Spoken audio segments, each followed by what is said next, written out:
Ciao amici del bosco, oggi vediamo le semine e i lavori da fare nell'orto ad agosto.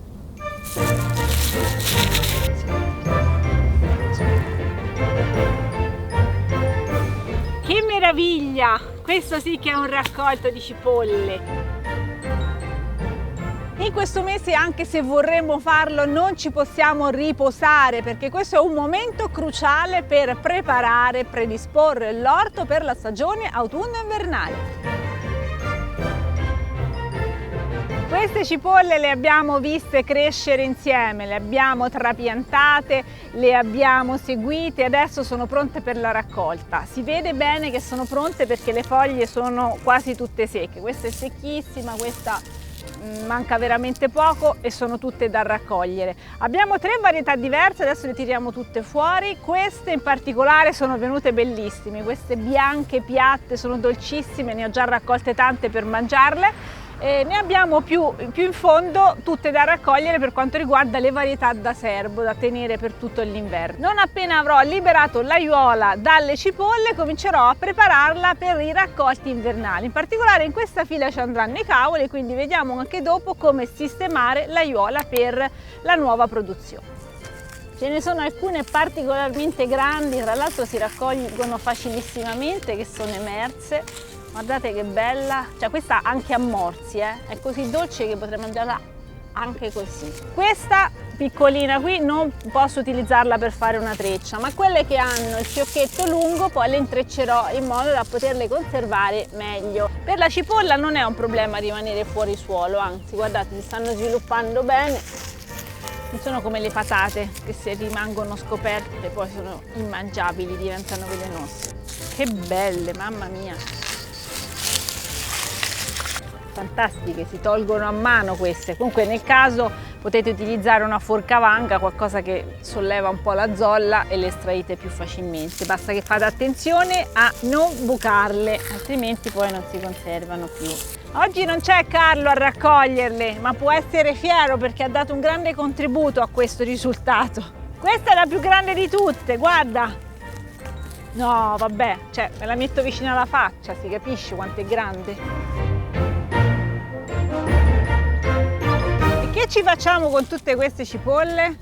Me e Filippo ci piacciono tantissimo, quindi noi veramente ce le mangiamo anche crude, in insalata con un po' d'olio, anche a morsi, vanno bene. Comunque le cipolle si prestano a tante ricette, tutta salute. Da qui inizia un'altra varietà, queste sono rosse, non so se sono venute altrettanto bene, ma non mi sembrano male, guarda.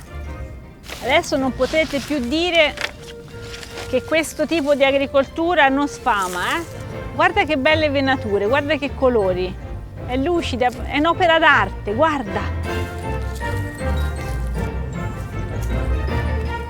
Guarda questa! Che sto a Tropea?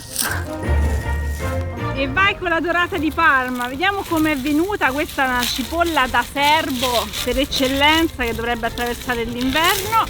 Sono belle anche queste, dai!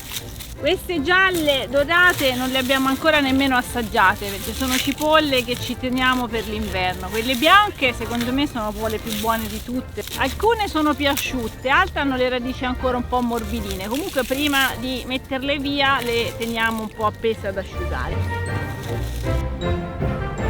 Quanti chili di cipolle ho coltivato? Wow! Vedi queste piccole? Questo è stato un mio errore. Avevo lasciato del radicchio che mi piaceva nella stessa aiuola con l'idea poi di toglierlo, invece è andato in fiore, è cresciuto, ha fatto ombra e non l'avevo tolto e quindi queste non sono cresciute perché non hanno avuto abbastanza sole.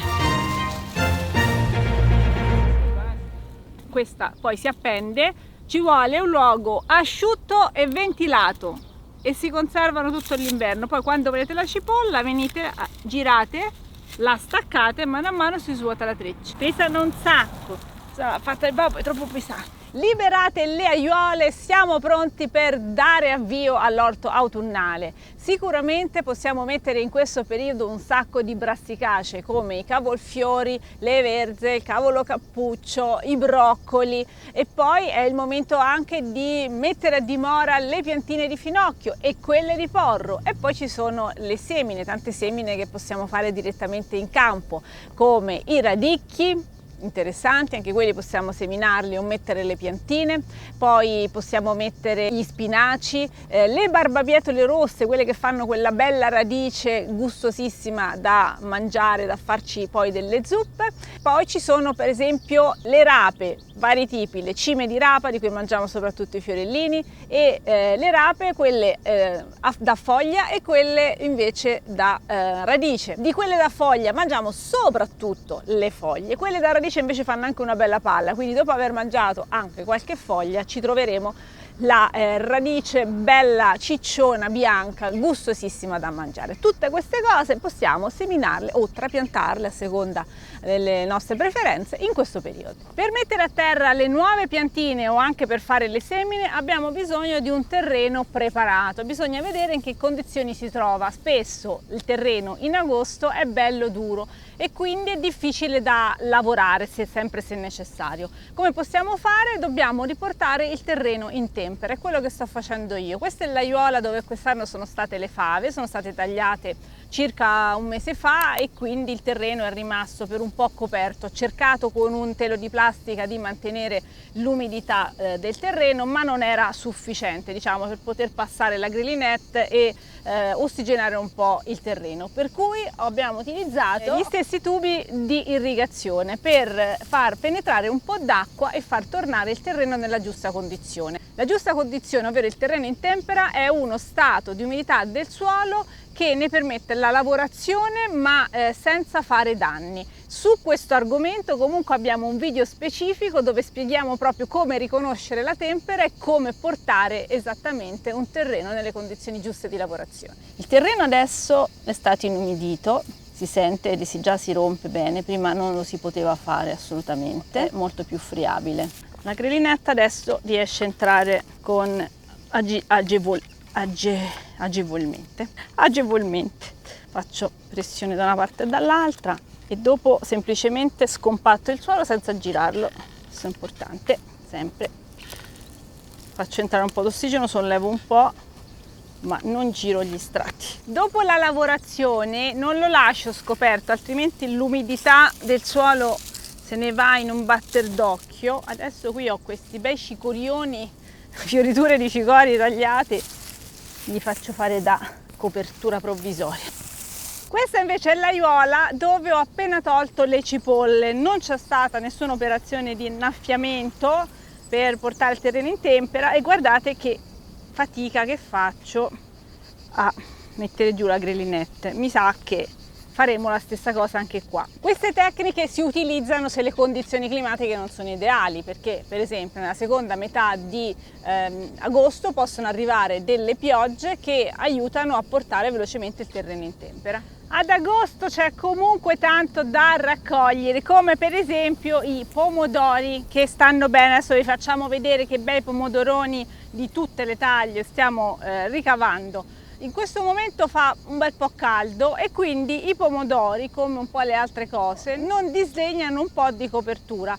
Allora si può mettere un telo, ma se non avete tempo, modo di creare una struttura, di sistemare bene una copertura, non avete il telo, potete un po' arrangiarvi anche con il fieno e con cose come appunto le fioriture che vi dicevo prima della cicoria, che hanno una struttura autoportante, le appoggiate alle canne e faranno quel po' di ombra di cui i pomodori hanno bisogno. I pomodori continuano a crescere, noi di man in mano, a seconda della tecnica scelta, continuiamo a legarli e farli salire quanto vogliono, in modo che facciano poi altri fiori e noi avremo un raccolto successivo. Una cosa che possiamo continuare a fare anche ad agosto è seminare zucchini e fagioli o fagiolini, perché crescono abbastanza velocemente in questo periodo, se hanno l'acqua, il clima è giusto, e riusciamo ad avere un altro raccolto molto probabilmente. Dipende naturalmente dall'andamento stagionale, da dove vi trovate, ma con un autunno mite questi fanno in tempo a produrre ancora parecchio, quindi